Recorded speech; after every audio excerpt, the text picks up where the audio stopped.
Sir, good morning. Good morning, Sangha sir. Good morning, sir. Good morning.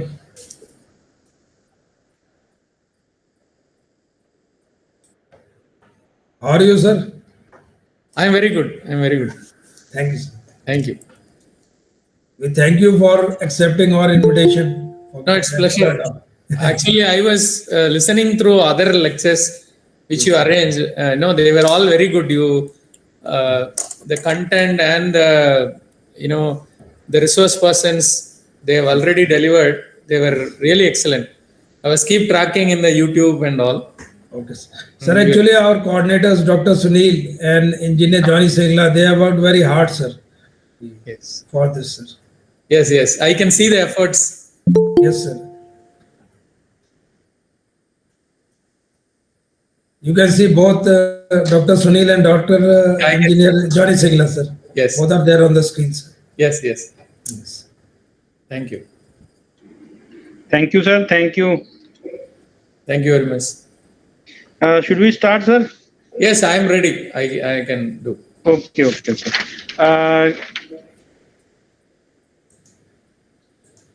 Good morning, participants. So today we are in our fifth day and last day, and the first session will start by Dr. Raja from NIT Trichapalli, Tamil Nadu. The topic of his expertise today is on faculty contribution towards OBE. So let me first introduce Dr. Raja to you all. So Dr. P. Raja, currently working as an associate professor in the Department of EEE, NIT Trichapalli. He is with NIT Trichy since 2006. Earlier, he worked as a senior lecturer at Amrita School of Engineering, Bangalore, and PSNA College of Engineering and Technology, Dingulu, respectively. His area of interest are electrical machines, power system protection, and renewable power generation. He has more than 33 and 30 publications in reputed journals and international conferences. He served as Associate Dean of Academic, first year coordinator, and member in the NBA Institute Task Force at NIT Trichapalli. Currently, he is the chairman of Swayam MOOC at NIT Trichapalli. He has a joint DST project worth 33 lakhs on development of DC microgrid with wireless communication and is presently involved in a METI fund project on wireless sensor mode for online data transfer of parameters from electrical machines to drives with a budget of rupees 55.44 lakhs. Currently, he is a member of core faculty team of Center of Excellence, Energy Harvesting and Storage Technology at NIT Tricapalli. He is a senior member of IEEE, fellow of IEI, and life member in IST. He had an opportunity to work as a visiting researcher at the University of Western Ontario, Canada. So I welcome sir and Thank thank you for joining this session. Sir, please. Yes. First of all, let me thank the organizers. And I had met through online Professor Sangar Singh sir, and I hope he only, took me into this forum of discussion. And thank you for inviting me. And and I welcome all the participants across India. And this is one of the opportunity we can have good interaction through online platform. And as we all know that very recently, I think in the last lecture, there was an clear-cut instruction probably an indication in 2024 August. You have been asked to do. Earlier, what you are asked to do, I mean, they have been instructing what to do. Now they started evaluating what you have done on outcome-based education. So there is no question of talking about what is outcome-based education now, because throughout India, I think everyone knows about what is outcome-based education, but the major challenge and everyone is seeking for how do you implement and how do you make betterment in outcome-based education. So it becomes more competent. Outcome-based education served a lot, especially faculty plays a very vital role in the outcome-based education. So my today's session, since it's 1 hour session, I have only two parts. One is faculty inside the classroom, faculty outside the classroom. Inside the classroom, we have 50 to 1 hour, connection. But outside the classroom, at least we should be connected to the students virtually through variety of assignments or through some mode of communication.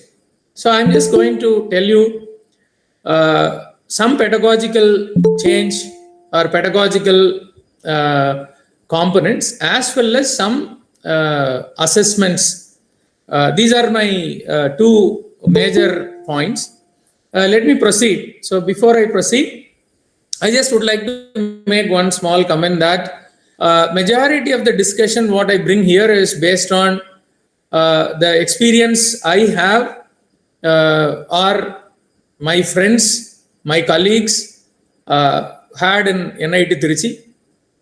And this, whatever the practices we found, it is kind of worth enough to do for our students.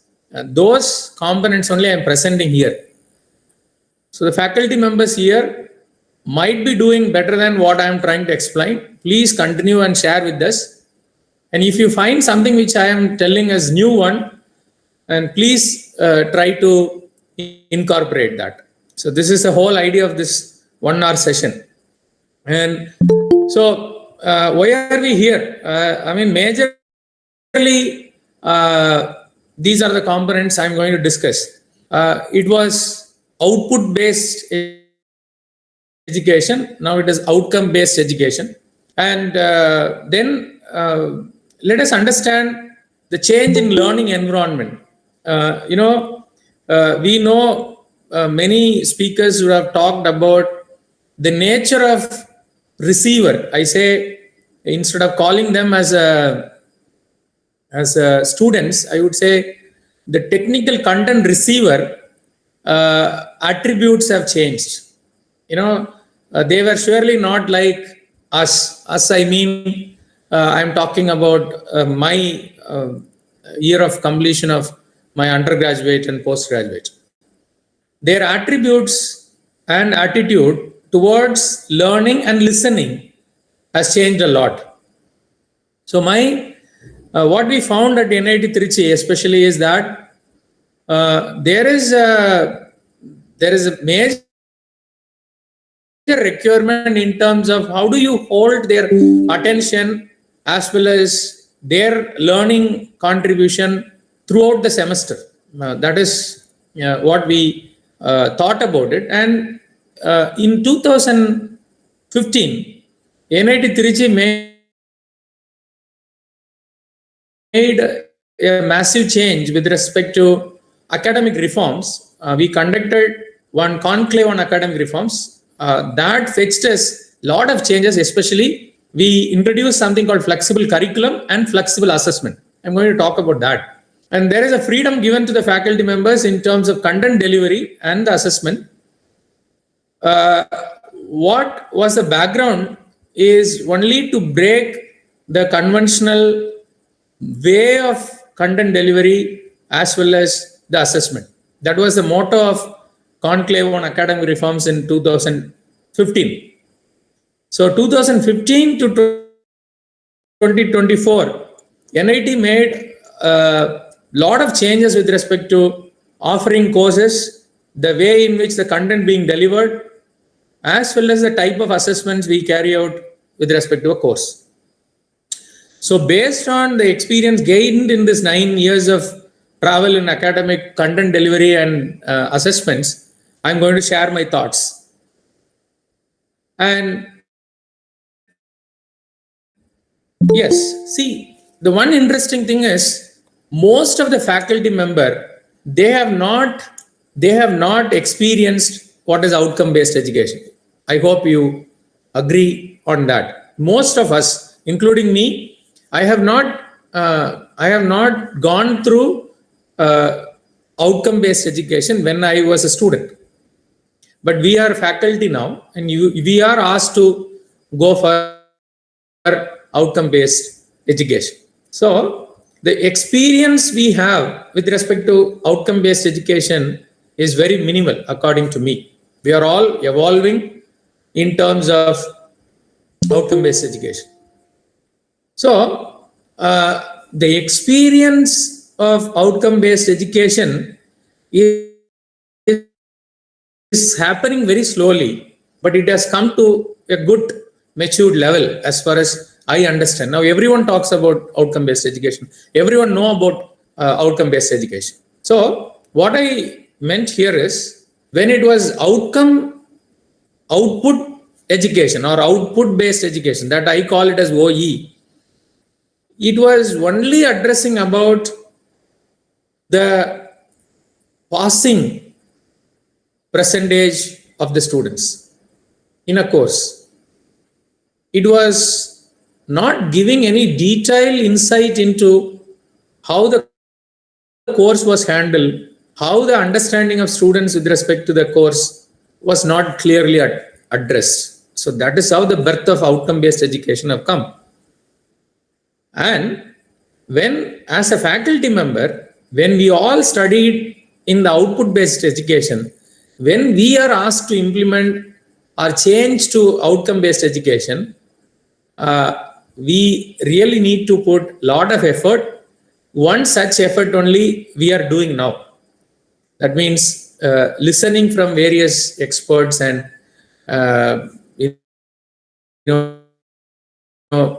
trying to understand what they are doing. So I feel, in my personal opinion, majority of the faculty members are yet to experience outcome-based education. Now, keeping that in mind, so if all are connected with me, can you give me some input on being a faculty member? What is currently expected? What is the role of a faculty member in an engineering education? Can I get some quick answers in the chat box? It can be a bullet points. It need not be a paragraph. Just one or two keywords, ideally expected. When I say expected, the expectation can be viewed in a different way. One is from a student perspective. The other is from an institution perspective. The other is from an industrial perspective. Then our own perspective. Being in faculty, we have our own perspective of calling us an ideal faculty member. Remove about that ideal faculty member, you can just hold a word. What is the expected role or what is expected from an faculty member at present in an engineering education? Can someone float some keywords that will help me in terms of understanding what is your thought on this? I'm not going to answer this question. I'm just trying to view the opinion of the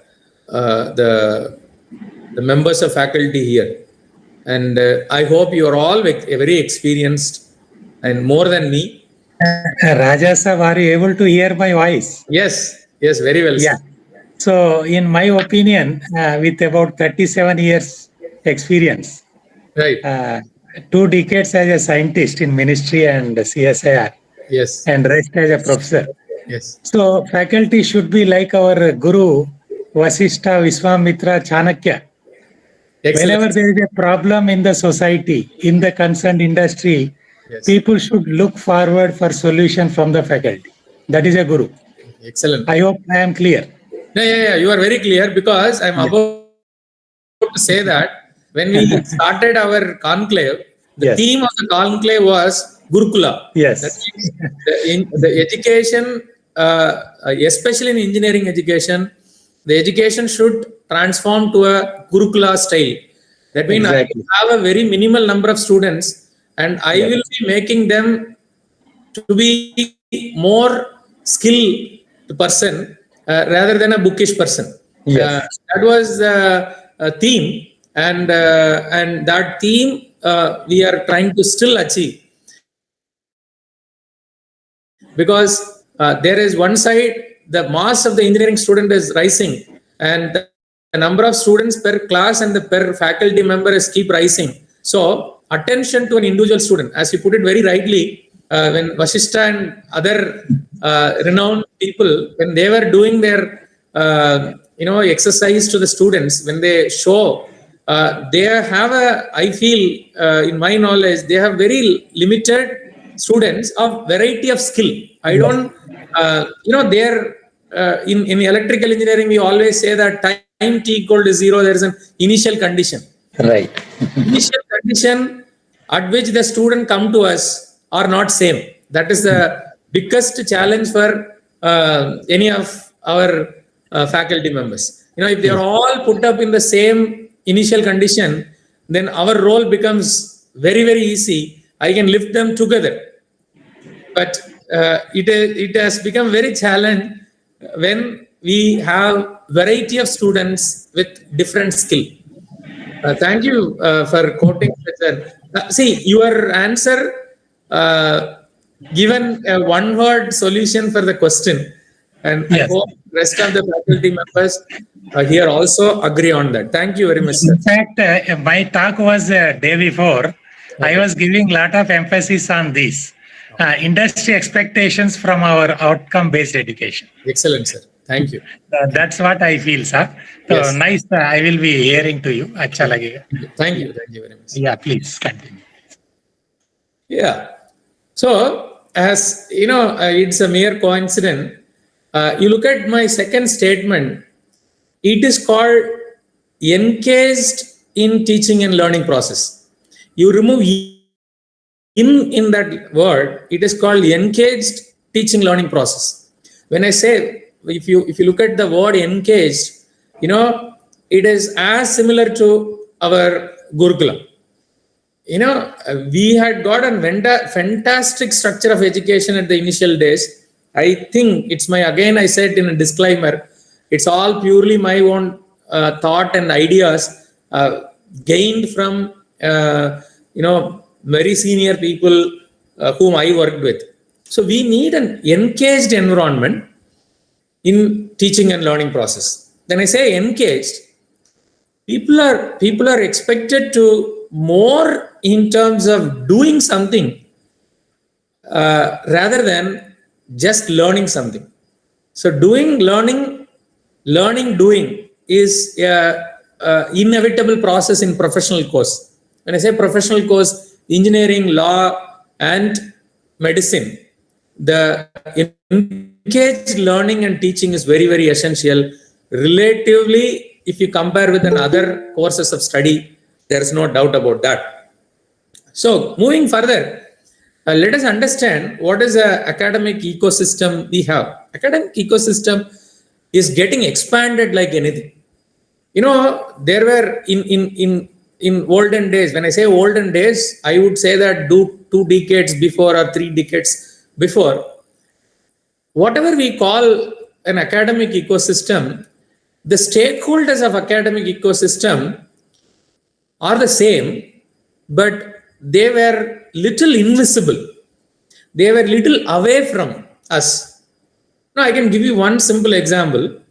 In my undergraduate degree, there was no campus placement. In my undergraduate degree, there was nothing called internship in industry. We had industrial training was not there. When I was doing my undergraduate, I am referring to me only. Other institute, they might had in 20 years back. But what I am telling, though the academic ecosystem, the structure wise remains same, the stakeholders are same. But what I personally feel is that they all become too close now. Institute has very good interaction with all the stakeholders now, especially with the industry, especially with the alumni, especially with the other academicians, renowned academicians. We are well connected now. So what is a major change I look at now is that everyone became much closer to each other. the detachment is slowly getting changed as an attachment. That when we are coming much closer, that's a good sign. That means, as Sir was pointing at now, that means the industries are not too far away from an academic institution at present. But the way in which we interact with industry, the way in which we prepare our students for the industry makes lot of changes, makes lot of difference in an academic ecosystem. So what is the takeaway from the slide? What you are seeing is that academics ecosystem remains same with the mild alteration here and there for so long years and years to come also. But the way in which they interact with each other within the ecosystem is getting changed. We have a lot of provisions now. We have very easy way to reach the people. That is the biggest advantage. So when those things are coming much closer and closer, then is there anything we need to do from our end as a faculty? Yes, there is something we need to do. Because when you just look at, this is what I'm trying to tell. When you just look at students versus academics in a class, it is not today or yesterday or 20 years back. Anytime you take, diversity is the factor inside the classroom. Any classroom you take, I think you can understand the picture is very self-explanatory if you look at the picture very closely. And now we have been doing all this time. There is no doubt. I'm not telling that we are not doing it. But the way in which we need to do the picture engagement need to be more intensive. Okay, it is very tiny window. Sir, with respect to me, okay, once again, I'll unpin me and my screen is wider. Probably, sir, please check your screen. Yeah, it was, sir. I have done it. Yeah, please. Okay. Right. So now, what I would like to say from this is that this equity part, I'll tell you, every one of our faculty is trying to do that. I mean, we are trying to help slow learners in a different way. But now the closeness to the slow learner must be much more. That is one expectation from the faculty. Because when you say outcome-based education, when all the students get into your institute as a first year fresh guy, their skill sets are different. But when all of them get out of your campus after 4 years of degree, what is ideally expected is the outcome you get, the outcome you understand, the outcome you evaluate from the students you got in the first year. In the final, when they graduate from your institute, the outcome, what you set must be achieved.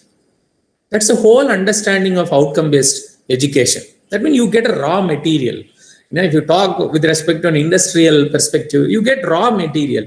The molding of that raw material, making them to achieve what is the set outcome, is a challenge to the entire faculty community. There is no doubt. So there must be, what I am telling, that the assisting slow learners, understanding slow learners, the perspective must be changed, and the supporting system must be changed, and the mode in which we support them need a change. The mode in which you lift them need a change, and that will help in terms of achieving the outcome-based education in a better way. This is one thought. The other one is, when you have such variety of students, I think this is it is taken from one social media. I think many of you would have looked at this picture. This picture is a composition of a class. It mimics, or it indirectly represents the composition of a classroom. What the teacher sitting on the chair, what he is instructing is, let me read what he says. For a fair evaluation, for a fair selection and evaluation, everyone should take up the same test. The test is nothing but everyone should climb a tree. You know, there are two perspectives. Generally, people look at this picture. One is, whatever may be the type of student, including fish, I should make them to climb a tree. That is one possibility. The other possibility is, we should identify their inner potential. They are good at something. That's why they are with us. They are good at something. They are having different skill set. I use the word skill set. And NIT Tiruchi, in my second year electrical engineering class, I have students, they are highly skillful in coding, but they hate what I'm teaching in electrical machines. That doesn't mean that they must be kept away from electrical engineering, but at the same time, we should have a provision to enrich their skill based on their initial condition, the way in which they came inside the campus. So my only point is that in your curriculum, in our curriculum, in our pedagogical methodology,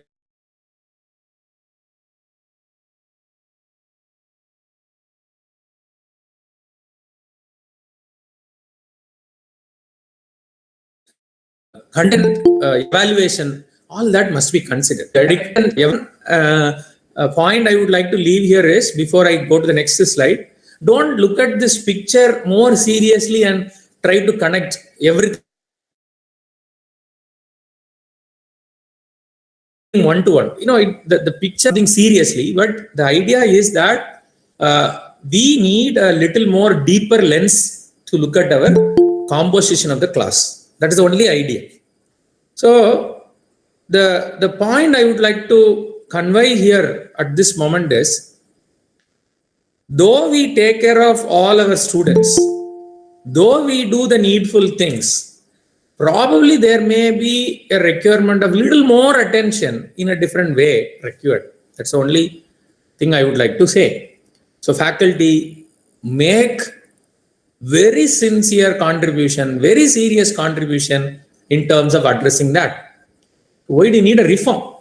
Reform in academics, you know, has become essential because of the change happening around us in everything. I'll tell you, when I say everything, it includes the mode of communication we have now.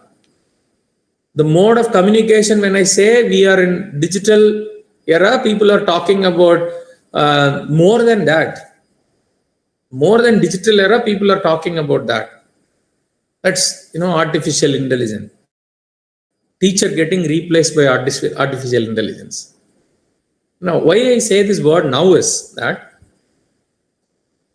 whenever there is an environmental change around us happening, when I say environment, don't just connect a word with respect to a physical environment.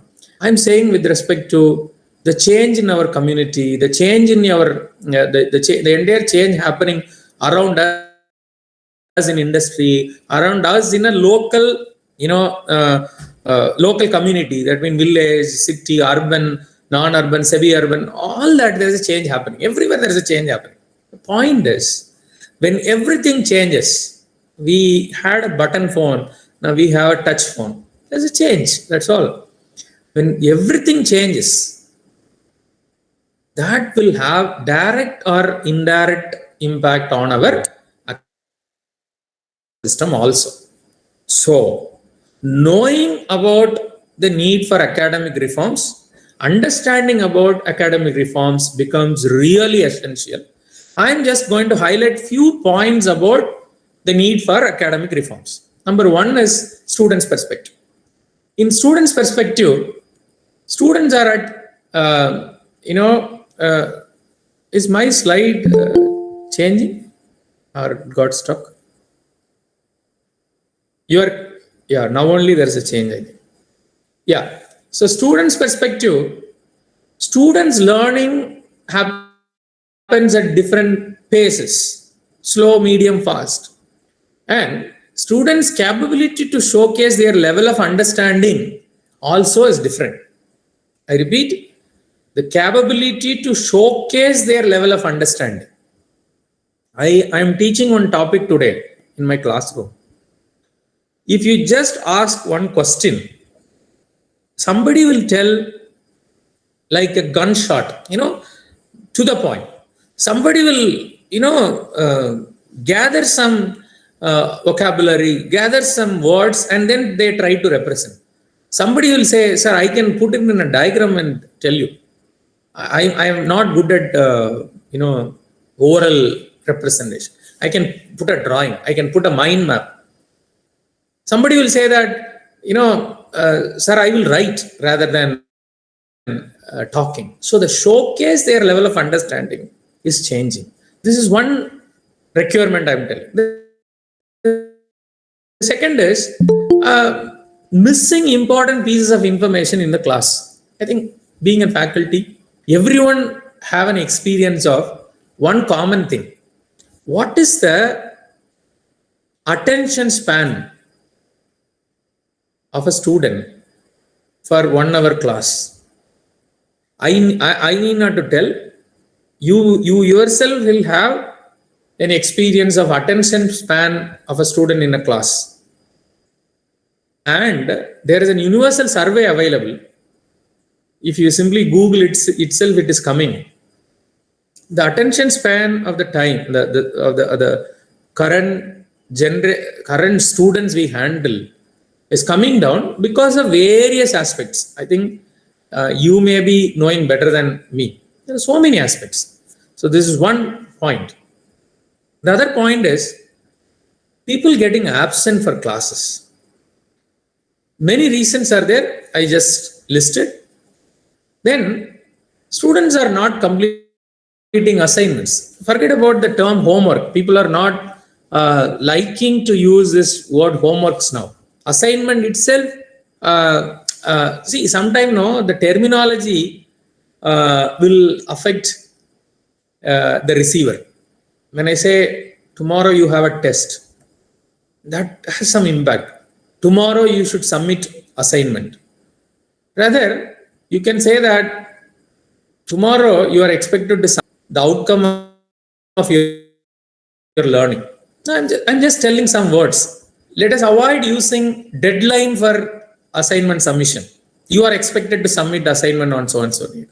Now, what I try to say is that the students are more sensitive nowadays in terms of the word we pronounce, the word we address, the way we address. I think everyone must be experiencing that. So there is one problem. Students are not completing assignments and homework. And they are bored with easy content. If the content is really easy, they are bored. And for the sake of that, if you bring a research topic into a fundamental course, and again, they will sit very idle and could not clear the program in a stipulated period of time. We have examples in our campus. They could not complete 4 years of engineering in 4 years. There are reasons. And effective resource management, they are not very organized now. I'm not blaming all the students. I have 71 students in my class. These statements are not just attacking to all 71. It's all some relevant points to be considered. Then, this hands-on sessions, the effective use of hands-on session is one part of need for academic reform. So whatever I listed here, you should understand in a very positive sense that the list is not limited to this. You can add your own points in this list. Why do we need an academic reform? Sir, is there an year I should fix, like we do board of studies every year, once in 4 years? No, it is not about that. It is all about we have an estimation of outcome, right? We have estimation of outcome. See, forget about what accreditation process is saying. If you forget completely about even accreditation process, we as a faculty must have a comparative level of outcome estimation. It is good that some higher ups made a document for us to estimate our course outcome, to evaluate our course outcome, to evaluate our program outcome. I do not know what will you say about all this, but if you ask me a personal experience with respect to course outcome perspective, I have a lot of learning with respect to my past 5 years on same course. Lot of experience, lot of understanding when I look at the course outcome, when I evaluate.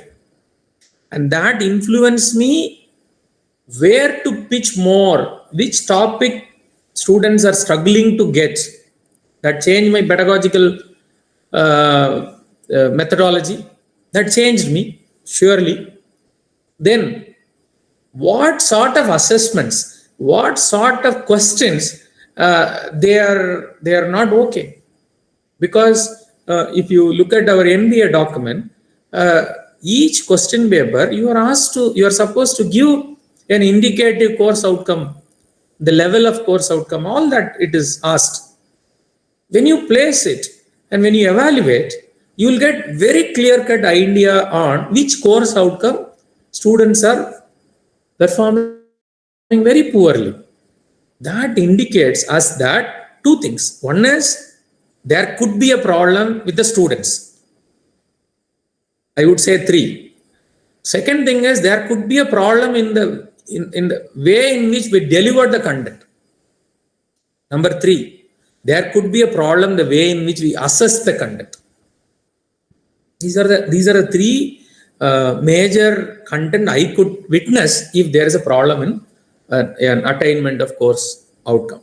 That actually helps. That really helps us. If you look at again after the evaluation, not for the submission of document for your NBA committee, you must have an insight into the attainment of course outcome. That is a final thing I would put here. Why do we need academic reform? I hope you understand what I try to say. Yes, we delight in diversity. So we should delight the diversity in our classroom also. There is no doubt. But diversity calls for flexibility. There is no doubt. This is what the picture I have shown with respect to the classroom architecture I have shown. Diversity calls for flexibility. It is very difficult to keep a rigid component on curriculum, rigid component on your pedagogy, rigid component on assessment pattern may not help us in addressing diversity in classroom. That's my personal submission too. Addressing diversity in a classroom needs flexibility. There's no doubt. So if you try to bring flexibility, sir, what can I do? And these components are indirectly indicated. I had very minimal knowledge on NEP 2020. I had minimal knowledge, but I know what it says. Hearing from a lot of experts, going through the document, I have some basic understanding. Interestingly, when you read this NEP document, there are specific chapters in part 2, chapter 12, which talks about optimal learning environment and support for students. You look at the word optimal learning environment and support for students. Why such words are coming now? Why it is coming in 2020? Didn't we have already? We had. Not in a very formalized way. Now we are formalizing it in a very structural way, in an organized way. But look at I like the terminologies in NEP 2020. Optimal learning environment and support for students. we should create learning environment, and it must be optimal. You know what is optimization? Most of our engineers know what is optimization. You know, optimization, all the background of optimization is that not everything in the consideration of optimization is same. If everything is same, if everything has got same identity, there is no need of optimization. I'm trying to connect with our diversity. If there is a diversity only, there is a need of an optimal solution. So we need optimal environment, learning environment, and support for student. That is in chapter 12, part 2. Chapter 14 says another interesting thing: equity and inclusion in higher education. It is an interesting terminology. Then chapter 13, it says motivated, energized, and capable faculty. Look at the terminology: motivated, energized, and capable faculty. We are all capable. There is no doubt. That's why we are in this profession. We are all are capable. Are we motivated? Are we energized? Motivated towards what? How should I energize me? I should get motivated towards addressing chapter 12 and chapter 14. I should be motivated towards an inclusive higher education environment. I should be motivated enough identifying optimal learning environment and support for students. For that, I must get energized. I must be skilled enough to address those issues. So, interesting, in chapter 15, teacher education. We have Bachelor of Education for school teachers, engineering teachers. We need a formalized teacher education. When you look at this teacher education, the main core idea of teacher education in engineering is that to address again whatever quoted in chapter 12, 13, 14. Very interesting, and that all connected and relevant for the current situation. So what is that optimal learning environment and support for students? Appropriate curriculum, that is one learning environment, and engaging pedagogy and continuous formative assessment. Continuous formative assessment and adequate student support. These are the 4 essential points you can look at in chapter 12, optimal learning environment and support for students. Interestingly, I underline 2 words because engaging pedagogy and continuous formative assessment is the need of our. That will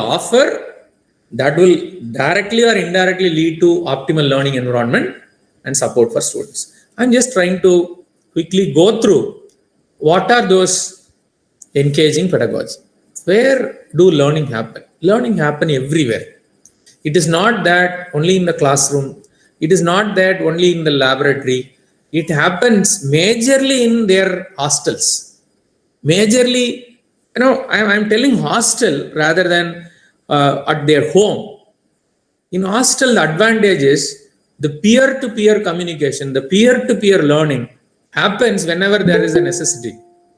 To be very frank, I learned many things in a better way from my classmate, my friend. And please remember, I would always say that the 50 minutes of content delivery happens in class. These are all hints given to students. It's all hints. It's all keywords given to the students. And the development of keywords, the development of the hint happens outside the classroom. It can happen anywhere. Majorly, in my opinion, it happens majorly in their residential place, especially in hostel, right? And how did you learn? We all learn. If you look at your own learning, surely you will not deny two important things. One is a library. The other one is our own peer-to-peer learning, other than your classroom environment. Now there is a change. Instead of library, we have online material. We have so many YouTubers. There are MOOCs, Coursera, plenty. So how do they learn now have changed. There is no doubt. And does unlearning help? Really, it helps. We would have understood the students, and they are coming from school, they would have understood the concept in a very primitive level. I'm not saying that that's a wrong thing, but they would have understood in a very primitive level. And once they come to an engineering forum, once they come to an engineering community, the way in which you see that same problem will have some difference. Same topic, force and torque, power and energy, same thing they would have studied. You all agree with me. I think you all agree with me that when we teach to an engineering student the same content, we tell them, we showcase them in a different style, slightly different style. That's no doubt. So there is something they should unlearn and learn. So unlearning helps. Which is your important class? Which is your important class? Can I get some comment in the chat box? Which is your important class? Let us say you have 40 hours of class. Which class you pick it up? If someone come and ask you, can you tell me which class is your very important class? Can I get some one or two for my own satisfaction? Because we are far away from each other. First year students. Ma'am, I am telling that when you address first year students or final year students, you take one course from in day 1 to day n, you would have covered 40 classes. Out of 40 classes, which one you feel it is a very important class? That's what I'm saying. That's what I'm asking. Honestly, I always feel personally, my very first class is a very important class. Exactly. The very first 4 classes you said, excellent. I feel always the very first hour. How do you impress them with respect to the content they are going to learn for the rest of the 40, 36 classes? Again, I'm telling my personal opinion and personal experience that my very first class is very, very important. Now, why that is important? That is important because that the 50 minutes of classes versus 12 hours of outside class makes a lot of sense.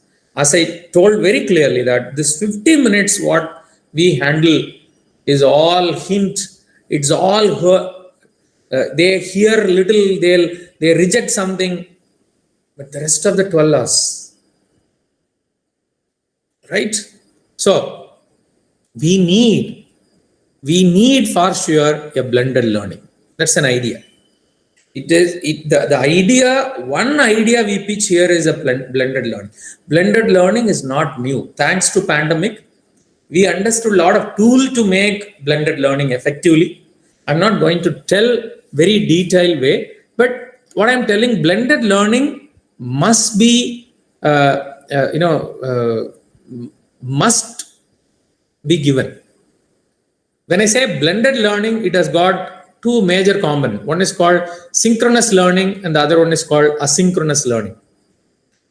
Synchronous learning is a face-to-face, your classroom. There must be a major component to be given for their asynchronous learning. When the students are away from you, I repeat, when the students are away from you, are we engaging them indirectly so that when they come back to the next class, they are ready to pick up, they are ready to listen, they show some interest in terms of listening. So blended learning is inevitable. So this is one pedagogical aspect I would like to keep it here, that we must have blended learning. Blended learning has lot of, see, it's not that you should blindly go to a blended learning environment. It's not my suggestion at all. Blended learning you should apply based on the situation, the nature of class you have, the nature of students you face, the nature of the content you deliver. That all makes sense on when do you go for blended learning. One component, when you have a live events, synchronous learning, there is a good, I feel I started trying this in my classroom. If possible, if you are already doing, I'm so happy. If you are yet to attempt such a time classification, such a time division, please address it. I'll tell you practically, the exact picture what I'm showing may not be possible in all the classes. Let us say you handle 40 hours per semester or a session. All 40 hours, ideally, practically, I feel it is impossible. But majority of the classes, we may need to try. You look at, I'll quickly spend some time on this. You see here, you look at the very first 5 minutes period. It is not about introduction. It is not about what you spoke yesterday you need to repeat. It is about introductory questions. I vaguely remember I recently started attending many lectures. There were many good teachers or experts. They always start their session with a lot of questions. Questions always kindle the mind. Questions always trigger some adrenaline. What is it? What is